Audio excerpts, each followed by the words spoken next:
Scout विश्वासयोग्य हुन्छ। Scout भक्त हुन्छ। स्काउट उपयोगी र सहयोगी हुन्छ। स्काउट मित्र हुन्छ र भगिनत्व तथा भातृत्व कायम गर्दछ। स्काउट विनम्र हुन्छ। स्काउट अनुशासित र आज्ञाकारी हुन्छ। स्काउट बहादुर र सधैँ प्रसन्न रहन्छ। स्काउट मितव्ययी हुन्छ। स्काउट मन वचन र कर्ममा पवित्र हुन्छ।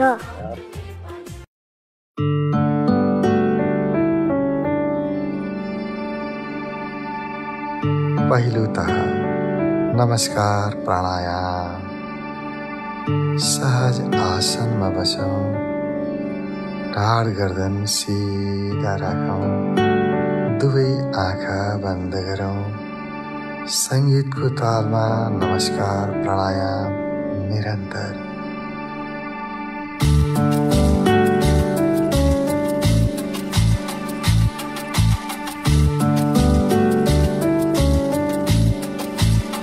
ओके, सबैजनाले अब हामी 3 पटक भ्रामरी प्राणायामको अभ्यास गर्नेछौँ। सुरु गर्नुहोला। श्वास गहिरो लिनुहोस्। सुरु गर्नुहोस्।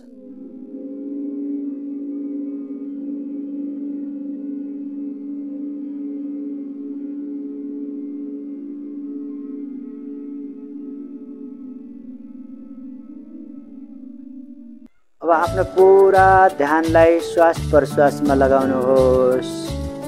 बन्द आँखाले। ढाड सिधा छ, गर्दन सिधा छ, अनुहारमा मुस्कान। ल बिस्तारै दुवै हत्केलालाई एक आपसमा उठाएर रगडिदिनु होला र हत्केलामा ताप उत्पन्न भएपछि त्यो तापलाई आफ्नो आँखाबाट भित्र अवशोषण गराउनु होला र हत्केलालाई हेर्दै बिस्तारै आँखा खोल्नु होला। आफ्नै हत्केलालाई हेर्दै बिस्तारै आँखा खोल्नुहोस्।